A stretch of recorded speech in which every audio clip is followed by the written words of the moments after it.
The next tool is the onboard sequencer. It's a 6-track sequencer, rather powerful. It's a drum track, a percussion track, and 4 melodic or kind of pitched tracks, I like to think of it as. Let's talk real quickly about the sequencer. There are 150 preset sequences. 151 for the next 100, you have user sequences. All you have to do is spin the value wheel, or you can use the plus and minus button. Value wheel's a little quicker to go up and see that there are user patterns. Now, that's kind of a pain. Quick way, if you notice on the F keys, it says new. Boom. Wherever I am, it'll go to the first blank user pattern. So that's how I select a pattern. Now I've got a blank pattern to record on. I want to record some percussion.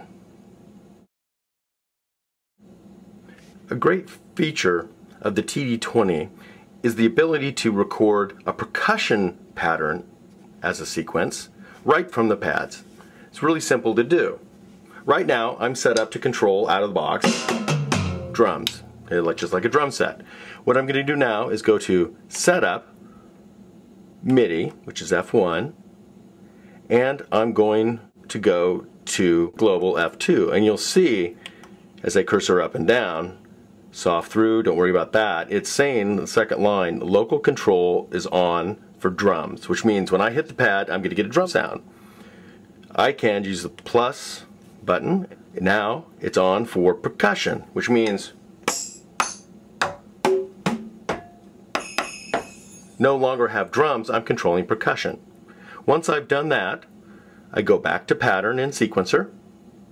Remember, I've selected a new empty pattern where I know it's new because of the asterisk, and I hit the record button, just like a tape transport. And you'll hear a click. This is where you then can change the tempo. You can quantize, auto-correcting the rhythm. I'm going to input quantize, which means as I play it's going to correct my rhythm to a grid. In this case I've changed it to 16th notes. And the record mode, instead of replace, which is like tape, if I was to record over what I recorded, it would replace it, it would erase it and replace it. I'm going to go to loop 2. I can also loop 1, but I'm going to loop 2 bars. Right now it's set to 4/4. And instead of just having the count happen, when I press play, it'll give me a bar count off. I'm going to hit pad, enable, which it will begin recording on the first hit.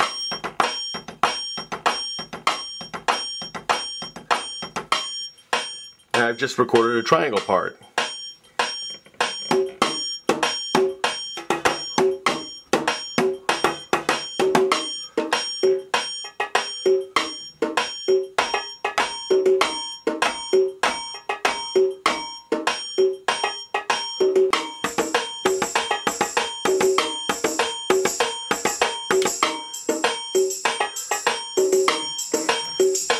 Now when I press stop and stop the click, press play,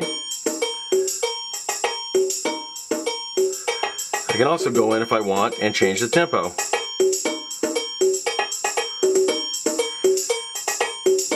Now, to get back to controlling the drum set, I just go back to Setup, MIDI, remember global, use the minus button to bring it back to drum. Drums are back, and play.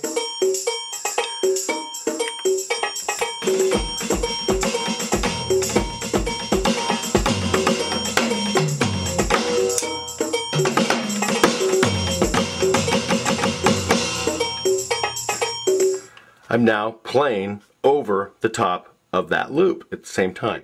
Now let's do another thing. Let's show you how to assign that to a pad. It can be assigned to any pad, head or rim, very simply.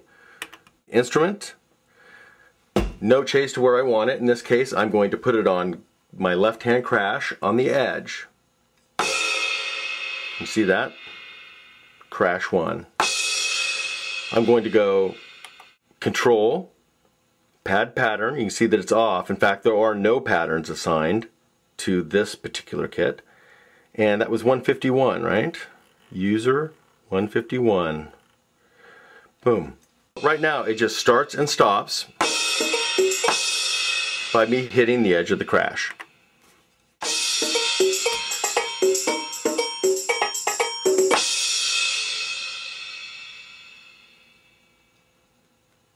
It's that simple. When you save to the compact flash card, all that data, sequence data, and assignments within your kits are all saved. So then when you loaded, your kits will be there.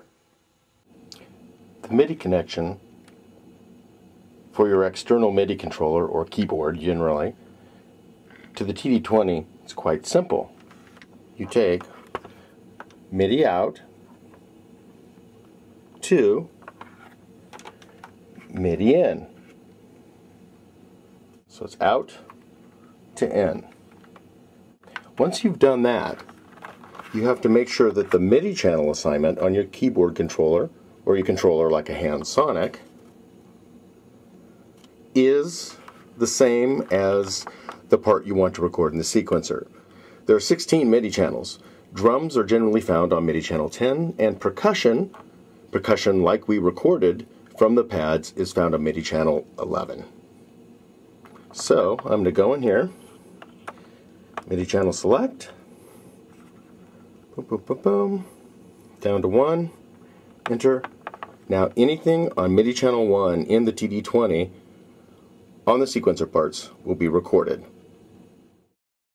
To see what MIDI channels are assigned to what, again I go to Setup, MIDI, and you can see Drum Kit 10, which is general MIDI, Percussion 11, Melody 1, 2, 3, 4. That makes it pretty simple. To see what the melody is, all I do is go to Pattern, Part, Backing, Melody. It's piano. To change it, boom, move it to something else. Okay, I can actually move it from instrument 1, which is piano, piano 2, honky tonk, a lot of keyboards, clavinet, glockenspiel, vibraphone. You see there are a lot of different sounds. I believe there are well over 250 different pitch sounds. Bass, it's already default to a bunch of really cool basses. Backing track, which is like any other melodic track you want to use, in this case jazz guitar. Remember, those are MIDI channel 1, MIDI channel 2, MIDI channel 3, and MIDI channel 4 on your external controller or your keyboard that you've MIDI'd into the TD20. So to record those, I just do exactly like I did. I go Melody, Record. Now I've made my loop, right, with percussion. Now when I play the keyboard, it's going to overdub because I'm looping 2 bars. Pretty simple. Let's talk a little bit about management. There is really no erasing of data or tracks once you get them in. Once I record 151, if I make a mistake and I don't have a backup for 151, I'm kind of sunk. So what I do, I have this percussion track. Now, I want to always keep a pristine copy of that. So I'm going to use the copy function, and I'm going to copy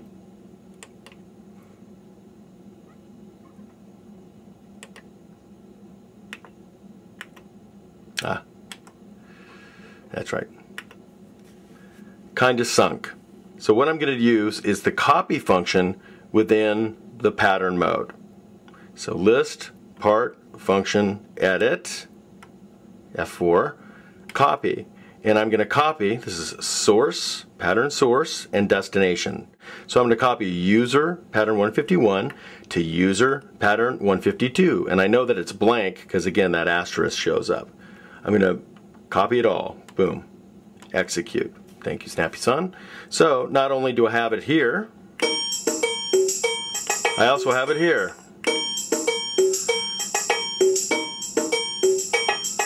Okay?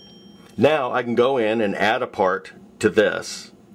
If I mess up, again, all I have to do is use the copy function to copy 151 to 152 again and start again. That's a backup and a great safety net to have.